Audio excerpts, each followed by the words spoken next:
क्या आप जानते हैं कि पॉलीऑक्सीम के बारे में आप क्या जानते हैं? किसानों द्वारा खेतों में रसायनों का छिड़काव करते समय कोई सुरक्षात्मक उपाय नहीं अपनाने से उनको विषैले कीटनाशकों का शिकार बनना पड़ता है। Institute for stem cell biology and regenerative medicine के वैज्ञानिकों ने त्वचा पर लगाने वाला पॉलीऑक्सीम नामक एक सुरक्षात्मक जेल बनाया है, जो जहरीले रसायनों को ऐसे सुरक्षित पदार्थों में बदल देता है जिससे वे मस्तिष्क और फेफड़ों जैसे अंगों में गहराई तक नहीं पहुंच पाते हैं। शोधकर्ताओं ने एक ऐसा मुखौटा विकसित करने की योजना बनाई है जो कीटनाशकों को निष्क्रिय कर सकता है। कि राजनीति में लॉबिंग क्या होती है? लॉबिंग अमेरिका की राजनीति में प्रमुखता से प्रयोग की जाती है। लॉबिंग का तात्पर्य व्यक्तिगत या समूहों द्वारा सरकार के निर्णयों को अपने पक्ष में प्रभावित करने की प्रक्रिया है। संसद सदस्यों व संबंधित अधिकारियों को विधि सम्मत हर संभव तरीके से प्रभावित किया जाता है।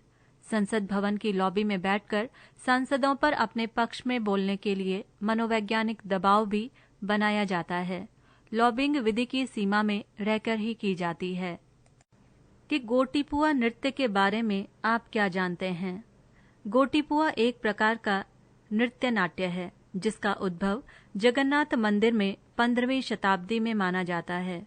इस लोक नाट्य पर जयदेव के गीत गोविंद का स्पष्ट प्रभाव दिखाई पड़ता है। कालांतर में मुस्लिमों के आक्रमण से रक्षार्थ मंदिर की प्रतिमाओं को चूने या खड़िया से आवृत कर दिया गया तथा वहां के उन सेवादारों के लिए मंदिर के बाहर अखाड़ों की स्थापना कर दी गई जो मंदिर में नर्तकों को प्रशिक्षण दिया करते थे। गोटीपुआ का प्रदर्शन भगवान जगन्नाथ की आराधना के साथ आरंभ होता है। गोटीपुआ का दार्शनिक पक्ष कृष्ण ही एकमात्र पुरुष हैं और शेष सभी भक्तजन गोपियां हैं। रामानंद राय एक कट्टर वैष्णव भक्त थे और वे सखी संप्रदाय के पक्के अनुयायी थे। उन्होंने ही जगन्नाथ मंदिर में इस परंपरा को आरंभ किया कि स्त्रियों के बजाय मंदिर में नर्तक ही स्त्री वेश में भगवान के सम्मुख मंडप में नृत्य करते हैं। इस प्रकार से गोटीपुआ नृत्य नाट्य का उद्भव हुआ। कि हेड ऑन जनरेशन टेक्नोलॉजी अर्थात HOG के बारे में आप क्या जानते हैं?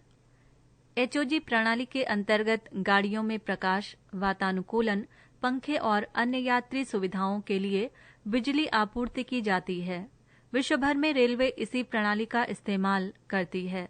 इस प्रणाली के तहत बिजली इंजन से प्राप्त की जाती है और बिजली उत्पादन करने के उपकरणों तथा डीजल इंजनों का इस्तेमाल नगण्य हो जाता है।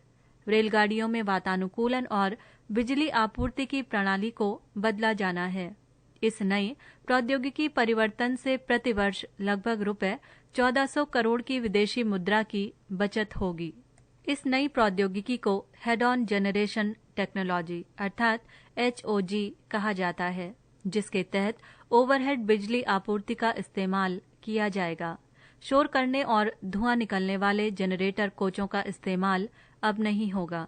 इनके स्थान पर अब LSLRD अर्थात LHB सेकेंड लगेज गार्ड और दिव्यांग कंपार्टमेंट होंगे। इस LSLRD में ओवरहेड बिजली सप्लाई को इस्तेमाल करने की क्षमता होगी, जिससे पूरी गाड़ी को बिजली मिलेगी।